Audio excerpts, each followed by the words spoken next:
আসসালামু আলাইকুম everyone viewers, আশা করি সকলে ভালো আছো। ধ্রুবক সহবিশিষ্ট অসমমাত্রিক রৈখিক অন্তরক সমীকরণ টাইপ 2 চ্যাপ্টার 11 এর পি। এই সমাধানটি আজকে আমরা করব D square minus CD plus 2 into y equal e to the power x, যখন ওয়াই অফ 0 ইকুয়াল 3 এবং ওয়াই ড্যাশ 0 ইকুয়াল 3। এই সমাধানগুলোর জন্য আমরা জানি ডি এর পরিবর্তে এম ধরে আগে অক্সিলারি ইকুয়েশন বের করে নিতে হয়। অক্সিলারি ইকুয়েশনকে এ ই দ্বারা প্রকাশ করা হয়। AE equal m square minus 3m plus 2 equal 0। একটি উৎপাদকে বিশ্লেষণ করে m এর মান নির্ণয় করে নিতে হবে। m minus m plus 2 equal 0, বা এই দুটোর মধ্যে কমন হচ্ছে m, তাহলে m minus 2, এখান থেকে যাচ্ছে minus 1 কমন, তাহলে থাকে m minus 2 equal 0, বা এই দুটো অংশের মধ্যে কমন অংশ হচ্ছে আনকমন অংশ m minus 1 ইন্টু কমন অংশ m minus 2 equal 0, বা এটা সমান একবার 0, এটা সমান একবার 0, আবার m minus 2 equal 0।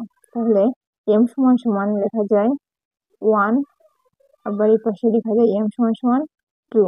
তাহলে একবার লিখি m equal 1 2। m এর মান যদি ভিন্ন ভিন্ন হয় তাহলে কমপ্লিমেন্টারি ফাংশন অর্থাৎ yc, যাকে বলা হয় কমপ্লিমেন্টারি ফাংশনটা হচ্ছে হয় a অথবা c1 চাই দিই আমরা, তাহলে a e to the power x plus B E to the power x. এখন এখানে 2 আছে, তাহলে এখানে 2 বসবে। Particular integrator yp equal 1 divided by এই যে ডি স্কোয়ার এর অংশটা D square minus 3d plus 2 into সমীকরণের ডান পাশের অংশ। এখন ই এর সহগ আছে 1, তাহলে এই ডি এর পরিবর্তে যদি আমরা 1 বসাই তাহলে এখানে 0 হয়ে যাবে। তাহলে 0 হয়ে গেলে আমরা জানি এখানে একটা এস গুণন আকারে আসে, আর এখানে ই টু দি পাওয়ার এক্স এর মতো এর থেকে যাবে, এবং এই অংশটাতে একে একবার অন্তরীকরণ করতে হবে। তাহলে এটা অন্তরীকরণ করলে হবে 2d, আর এখানে হবে -3, আর 2 কে, এটা হচ্ছে ধ্রুবক, এটাকে অন্তরীকরণ করলে 0 হয়ে যাবে, তাহলে এটা লেখা লাগবে না।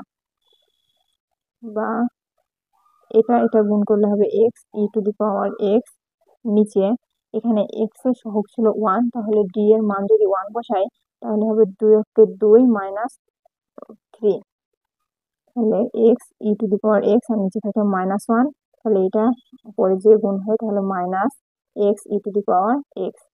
এটা হচ্ছে ওয়াইপি এর মান। এখন জেনারেল সলিউশন আমরা জানি জিএস দ্বারা প্রকাশ করা হয়, জিএস এটা ওয়াই,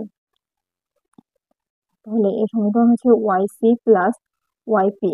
ওয়াইসি এর মান আমরা পেয়েছি A E to the power x plus B E to the power 2x, আর এখানে ওয়াইপি এর মান মাইনাস, তাহলে প্লাসে মাইনাসে minus x E to the power x এটা। তাহলে ওয়াই অফ, এখানে যদি ধরি আমরা ওয়াই অফ এটা এক্স ধরে নিই, এটা হচ্ছে জেনারেল সলিউশন 1 নং সমীকরণ দিই।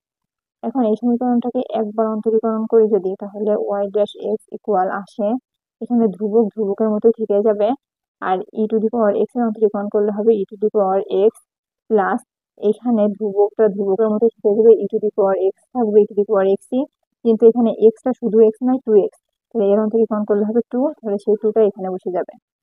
তারপর মাইনাস, এইটা যদি ইউভি এর সূত্র ধরি তাহলে প্রথম সূত্র আসে হচ্ছে ইউকে রেখে ভি এর অন্তরীকরণ, তাহলে ইউকে রেখে ভি এর অন্তরীকরণ অর্থাৎ ই টু দি পাওয়ার এক্স এর অন্তরীকরণ ই টু দি পাওয়ার এক্স, এবার মাইনাস ভি কে রেখে ইউ এর অন্তরীকরণ, তাহলে ভি হচ্ছে ই টু দি পাওয়ার এক্স, একে রেখে দিলাম, এক্স এর সাপেক্ষে এক্স অন্তরীকরণ করলে হয় হচ্ছে 1, তাহলে 1 বসানো লাগে না, এটা হচ্ছে 2 নং সমীকরণ। এখন দেওয়া আছে আমাদের y অফ 0 ইকুয়াল 3, অর্থাৎ এখানে আমরা ধরেছি এটা x, তাহলে এটা সমান সমান যদি 3 হয় তাহলে x ইকুয়াল 0 হলে y ইকুয়াল হবে এই 3। তাহলে 1 নং সমীকরণ আমরা এই মানটা বসাই, তাহলে 1 নং এ এখানে বসাই হচ্ছে এটার মান দেওয়া আছে y অফ x, তাহলে এটাকে ধরেছি x সমান সমান 0, y সমান সমান দেওয়া আছে 3। তাহলে এখানে এটার পরিবর্তে বসবে হচ্ছে 3 equal A E to the পাওয়ার, এই যে 0, এক্স এর মান হচ্ছে 0, তাহলে ই টু দি পাওয়ার 0 এর মান হচ্ছে 1। তাহলে 1 এর সাথে গুণ করলে শুধু এ থাকবে, প্লাস এখানে 0 ধরলে এটা 1 হয়ে যাবে, তাহলে থাকবে বি। আর এক্স এর মান যেহেতু 0, এই অংশটা পুরোটাই 0 হয়ে যাবে। তাহলে এটা হবে এ প্লাস বি, একটু সাজাই লিখি আমরা, এ প্লাস বি ইকুয়াল 3। এটাকে দিয়ে 3 নং সমীকরণ। আবার দেওয়া ছিল ওয়াই ড্যাশ অফ 0 ইকুয়াল 3, অর্থাৎ এক্স সমান 0 হলে ওয়াই ড্যাশ ইকুয়াল 3।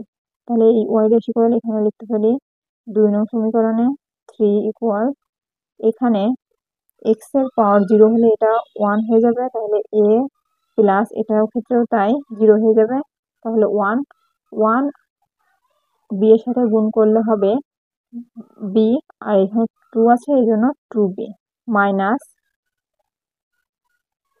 এই অংশটা এক্স আছে 0, তাহলে এই অংশটা পুরোটাই 0 হয়ে যাবে।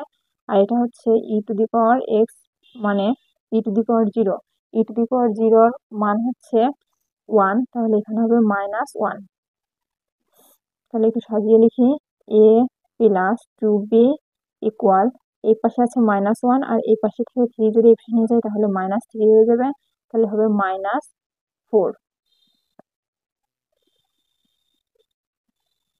এখানে এইটা হচ্ছে যেহেতু পক্ষ চেঞ্জ করেছি, তাহলে এইটা এই পাশে আসবে, তাহলে এটা প্লাস হয়ে যাবে, প্লাসের 4।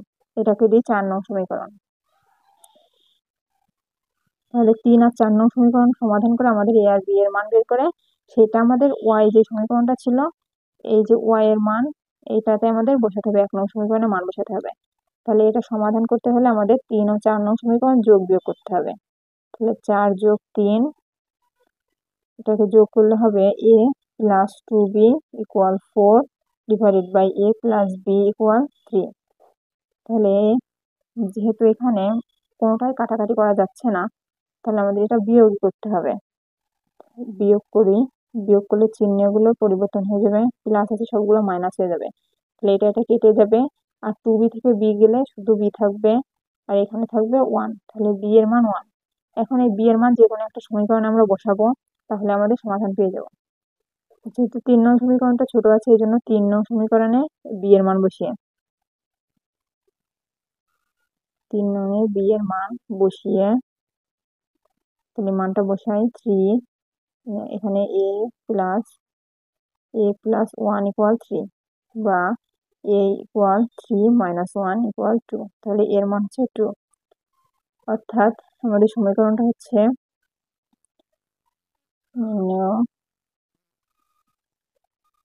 সমাধান, এই যে এখানে এর পরিবর্তে বসবে 2, তাহলে 2 e to the power x, 2 e to the power x plus b এর মান 1, তাহলে এখানে হবে e to the power 2x minus x E to the power x. এটা অ্যান্সার।